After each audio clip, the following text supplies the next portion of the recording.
that Botticelli made, we see that Mary Magdalene's not only crying, she's pregnant.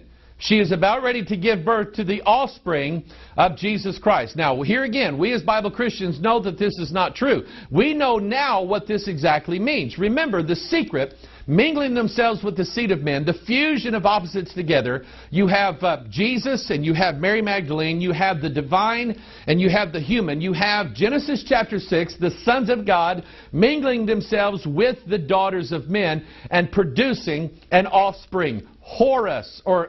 Osiris joining together with Isis to produce their divine son, Horus. That's what this painting references. And so right after Botticelli's name, we have Leonardo da Vinci. Leonardo da Vinci was a lot of things, but he was not a Christian man. We do know that.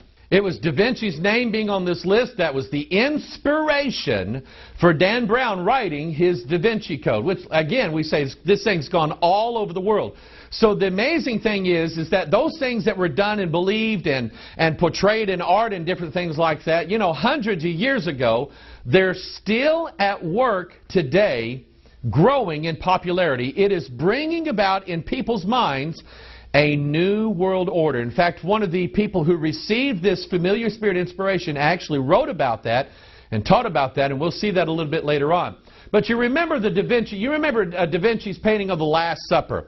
And here you have, and Dan Brown brought out in the Da Vinci Code, you have Jesus sitting there with the 12 disciples. Only one of them is not a man. One of them is a woman. It was depicted to be Mary Magdalene. You see the fusion of the opposites together, the male and the female, the blade and the chalice. That blade and chalice shows up even in the movie form of the Da Vinci Code, showing the fusion of the opposites. An interesting sketch that was found in Leonardo da Vinci's sketchbook was a sketch showing, now get this, and I'm only going to show you part of this. It was a sketch showing an androgynous figure, a person who has both male and female parts. This is Baphomet. We'll talk about him in a little bit. But Leonardo da Vinci named this sketch as Angel in the Flesh, which would be a picture of the divine man, the divine mingled with humanity together.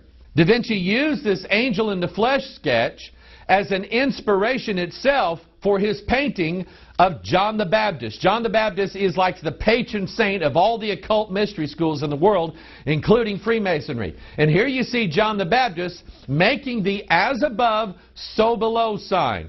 Fingers pointed up, fingers pointed downward. This as above, so below, we'll talk about that in a little bit, shows you the fusion of the two kingdoms together, the fusion of opposites. Along about the same time of Leonardo da Vinci was Michelangelo. Now, Michelangelo, from what we hear, Michelangelo and da Vinci didn't really get along all that well. I don't know what the deal was, but anyway, they just didn't like each other.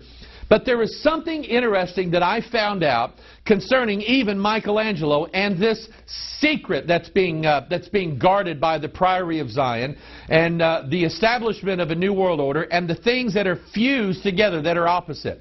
We have Michelangelo, and he has been paid now to draw the ceiling or to paint the ceiling of the Sistine Chapel in the Vatican. You see that familiar image there of God touching Adam's finger, giving him light or illumination or awakening him or giving him life. What you've never really paid attention to, you know, here's God's right hand giving Adam life. What about God's left hand? Notice that his arm is stretched out around God's wife, his consort, Sophia, Rose, with red hair. Shekinah, she is called in the Jewish Kabbalah. The whole concept of Shekinah is that God, when God came together with his consort, his wife, his concubine, his soulmate, as it were, and her name was Shekinah in the Kabbalah. That's Hebrew mysticism. That when those two came together, that's when the full-blown Godhood came out, or the glory of God. You've probably heard preachers give sermons on the Shekinah, probably didn't know exactly what it was, but now you know. And there is Michelangelo drawing that in the ceiling of the Sistine Chapel. So here you have the fusion of opposites, God and a human woman coming together, giving Adam life. Next name we have on the list, a guy by the name of Robert Flood. He's associated with astrology. He was an astrologer. He was a mystic. 16th, 17th century. He was also a Rosicrucian. Now remember, Rosicrucianism is the idea, you have the concept of the rose cross. The rose being things that are hidden, hiding actually the thorn. The cross being a symbol of the X chromosome of man. The male and the female joined together. That's the symbol of the rose cross, and that was the basis of the Rosicrucians, and that's who Robert Flood was. Now, Robert Flood, he actually was a scientist, and here's where we get into all this thing. We see a lot of what's happening in our world today as far as science, health care, technology and things like that. Where do the ideas come from for all the innovations that are being made and have been made throughout history? Well, Robert Flood was one of these guys. Since he was a mystic, we know for a fact then that he was receiving divination from familiar spirits. And it was actually Robert Flood who came up with the idea of how blood is circulated through the human heart. He got this concept based upon what he called the macrocosm, microcosm. Now, I'm not going to get deep into that, but I will tell you that that whole concept has to do with everything of as above, so below, or the fusion of things of the heavenly nature and the earthly nature fused together. That's where he got the concept of how the blood circulates through the human body.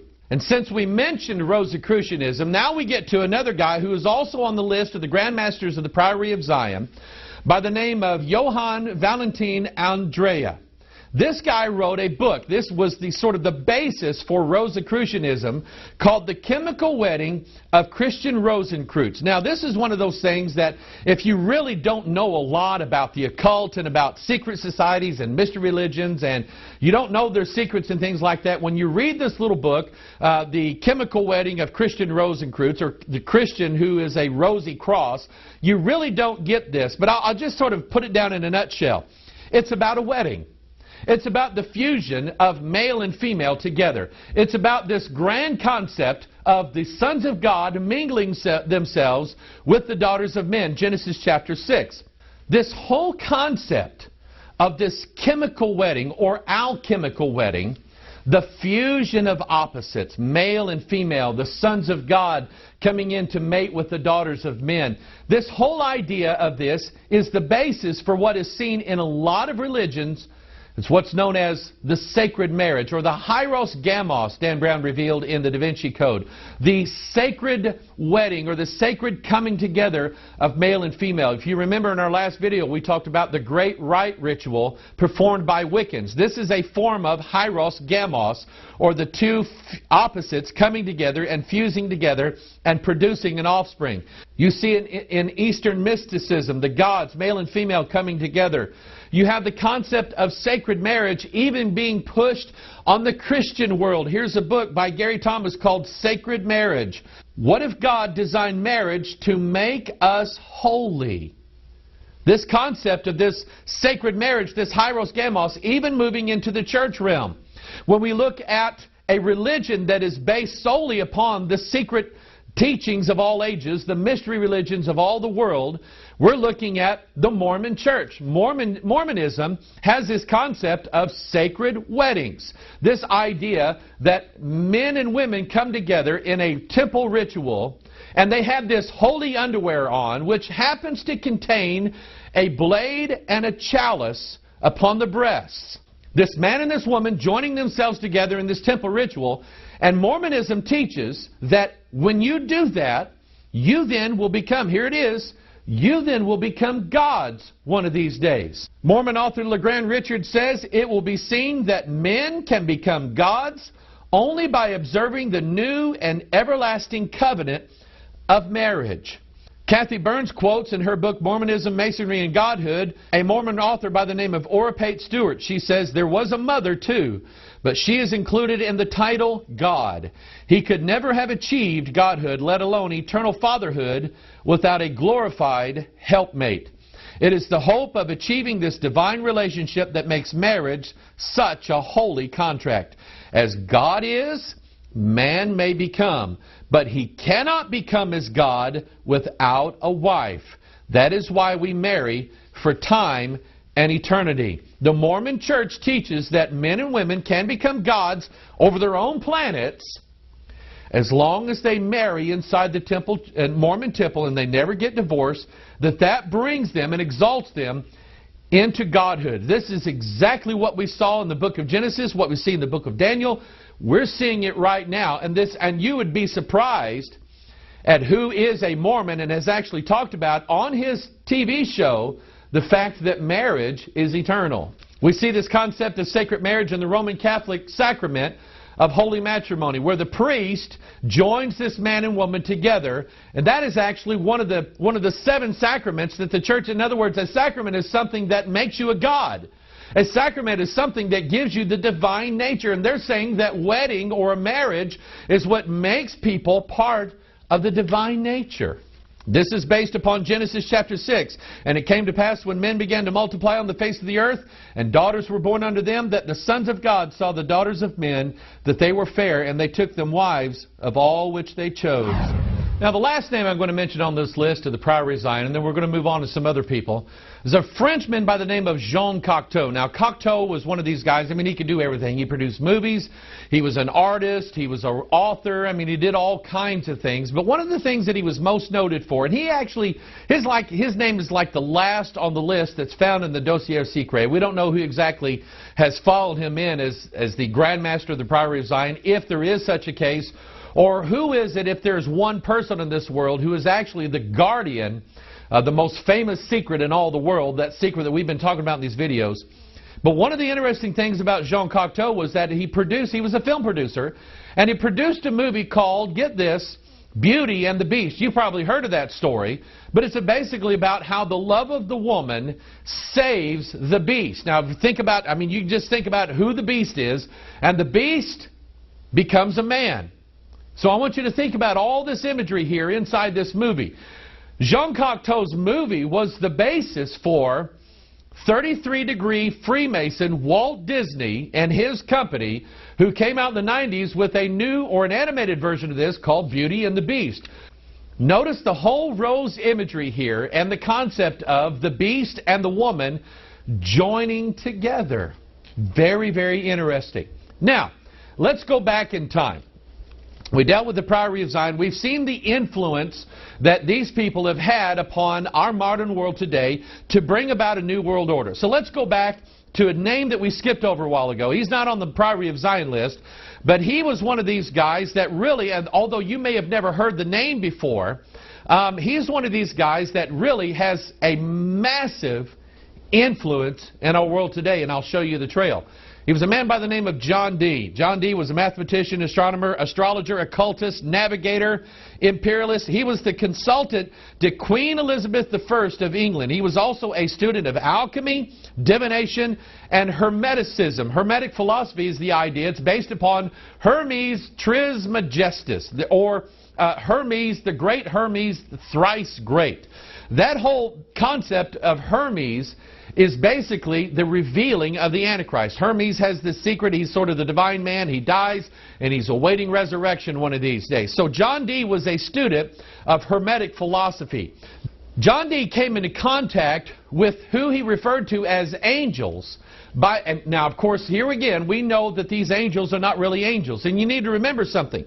The Apostle Paul told us in the book of Galatians, he said, though I or an angel from heaven deliver unto you any other gospel, let him be accursed. And so here we have a man by the name of John Dee. Now, John Dee is living in a society of England here where everybody's supposedly Christian. Okay, he probably, I don't know this for a fact, he's probably a member of the Church of England, supposedly, or at least masquerading as a Christian. But he has been consulting with familiar spirits. In this case, he calls them angels. And he does so by way of a divination process called scrying. Now, we talked about that in the video Capital Secrets. That where you have the reflection pool in Washington, D.C., that's actually a way of scrying. It's a way of showing as above, so below. So in scrying, you gaze into a mirror, or you gaze into a crystal ball, or a bowl of mercury, or a bowl of water, anything that has a reflection.